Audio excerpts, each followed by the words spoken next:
DraftKings has the odds for the likelihood to take an offensive lineman with a team's first pick. The Texans currently at -260, which makes sense. They are essentially turning over their entire offensive line. You see Jets, Seahawks, Chiefs, obviously. Chiefs should be even lower. I mean, Chiefs desperately need offensive linemen after the quality and the departure via trade of Joe Tooney. Right. So let's get to it. On a scale of 1 to 10, and we'll start with the New England Patriots since they're the highest on the stack, even though they didn't make it to that graphic. How badly do they need to take an offensive lineman early? I mean, first 2 rounds, I'll put it at an 8.5. They need it. Now, this is where the interesting thing, and going back to our conversation a little before, they need a tackle, though. That's what they really need. They're kind of good on the inside. I mean, Owenu is one of the better guards in football. Cole Strange is a first-round pick from a few years ago. They got Garrett Bradbury at center. So that part of you're okay. And that's where we get back Are you okay with Garrett Bradbury? Well, for now, I don't think... As my son would say, right. They can have him. Well, they signed him. They're going to go with him. I don't think they're looking for that replacement right here, right now in the top 2 rounds, right? That's all my point is. But I hear you. I hear what you're saying. But tackle is what they need, and that's where it goes back to this Will Campbell conversation. And that's where I go with the Patriots and go, I can't imagine them wanting to take a guy that I think he's a guard. I would think Mike Vrabel's looking at it and go, he looks like a guard to me. And would they want to take that at 4? And that's why I think they're a trade-down candidate, because I think they'd rather take a tackle a few steps down where they could get him. And that's where it's going to be interesting to see where this goes. So if they don't, that's the thing. If they don't take him at 4, like who would you? Or maybe they surprise us and take the Missouri, Membu, right? Yeah. Maybe they take him. I mean, Orlando Brown will tell you. As soon as I brought his name up yesterday, he goes, baller. And he's probably the best pass-protecting left tackle in the draft. He needs some work in the run game, but his pass protecting is unreal. So maybe they reach and people think he goes off the board at 7 to the Jets. Well, if you need a tackle and you think he's that good, it. Take him at 4. The hell with what everybody says. Boom, bam. There is no warning. Manchester. There is no slow build. There is nothing to let you know that it's coming. It's just there. The Jets at 7, you mentioned them as the favorites to take Membo. How badly? Well, scale of 1 to 10. Do they need to address the offensive line early? Well, I'm going to just pull up their roster here just so I have it in front of me. But I think when I look at the Jets, they need somebody. There's for sure. Now, does it need to be desperate early? I'm not necessarily sold on that, right? So I'm going to put it at, I'll say a 7, okay? Just because, first off, interior line. They got a second-round pick there. They got Vera Tucker as a first-round pick. They got a first-round pick at left tackle, right? So early in the draft, I don't know if it's desperation we need to find a guy there. Yeah, right tackle, Carter Warren's going to be the guy everybody looks at. But I don't know if it's a desperate time there. And that's why you get into the tight end from Penn State being thrown into the conversation there with the Jets a lot, because I think some people look at it and go, wait, they're not desperate for O-line. Yeah, they could use somebody. We get it. But are they going to do it with pick 7? Again, another first rounder? And that would be what? 3 first-round linemen out of the last 4 years, 5 years, something like that? That's kind of rare. They did pass on Brock Bowers last year, a generational tight end, to take Olu Fashanu at 11 last year. So I know, and it's a new regime. Right. It's a completely different regime, but the owner is still the same.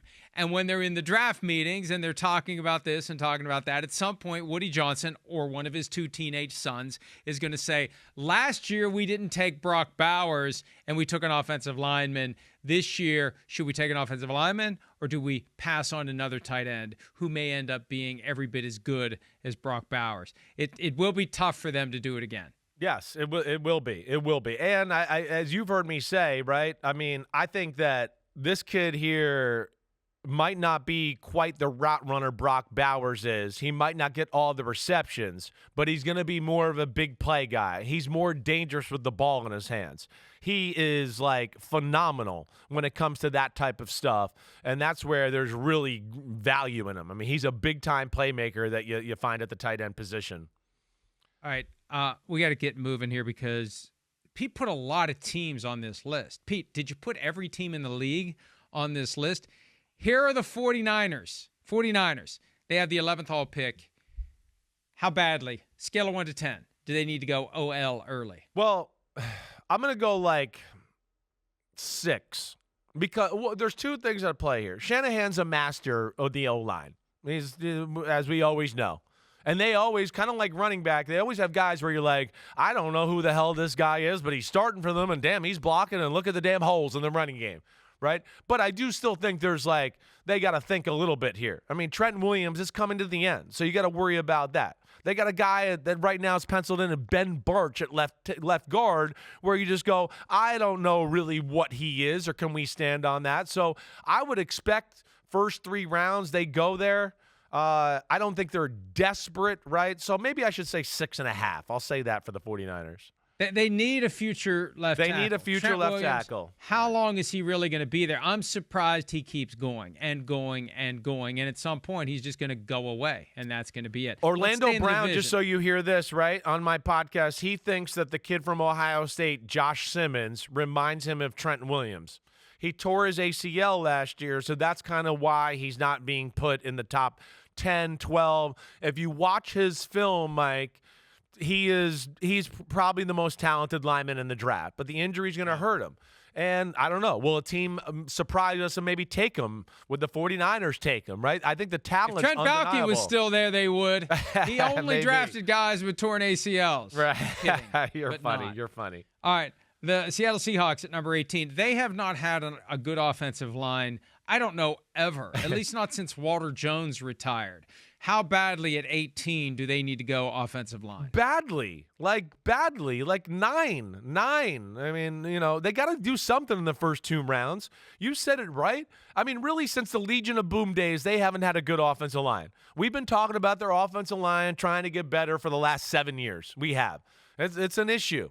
And you got to think Mike McDonald coming from Michigan and Baltimore, yeah, he believes in offensive line. They just got Kubiak, a Shanahan disciple. What do they like? Yeah, they want to run the ball and do some of that. They want to do that. So I think it's big there. And yes, guard, right? Maybe even tackle, because Abraham Lucas, their right tackle, he's been injured and had to deal with issues there. But yeah, I would think O-line is very much at the forefront of that pick number 18, Mike. Yeah, I agree with you completely. The Texans, we showed you their odds to take a lineman with their first pick. Look, they've traded Laramie Tunsil. Seems like, 60-80% of the line is going to be gone from last year. The line was the problem last year. Can we go ahead and put you in at a 10 for them taking an offensive lineman at pick number 25? Yeah, I mean, I don't know if it's a 10, but it's a 9, that's for sure. And you look at it and you go, you got some unproven commodities. That's where this is where offensive line is the hardest thing, because you don't know how they feel about some other guy, like a Blake Fisher, who's in, only going into year 2 here of his NFL career. How sold are they on him? The Juice Scruggs is going into year 3 of his career. They got Cam Robinson at left tackle. They got Titus Howard at left guard. I think they're going to be good there. They're players, right? But yeah, I think that they're going to address O-line somewhere in those first 3 rounds for sure. And maybe you're right. Maybe it is at pick 25. Maybe that's where it happens, and they get a good guard that's on the radar there. And then there are the Chiefs, who were so deficient at left tackle last year. They moved Joe Thuney out to left tackle, and his reward for showing flexibility without demanding another penny for his services was to be traded unceremoniously to the Chicago Bears. How badly do the Chiefs need to address the offensive line with that 31st pick in the draft? It feels like 9-ish, right? I mean, at least in those first 2 picks, I got to think they're going to go somewhere in the trenches. That would be the thing I would look at. I mean, they're kind of taking a chance with a guy in Jalen Moore right now, who is going to be their left tackle and is kind of an unproven commodity, right, free agent from the San Francisco 49ers. I don't think they can feel comfortable about, we're going to protect the greatest quarterback maybe in the history of football with a guy that's kind of unproven that way. So, yeah, maybe it's a 9.5, Mike, but definitely one of those first 2 picks are going to go O-line, I would expect. Hi, it's Mike Florio. Thanks for watching PFT on YouTube. Hit subscribe for the latest news and analysis from Pro Football Talk.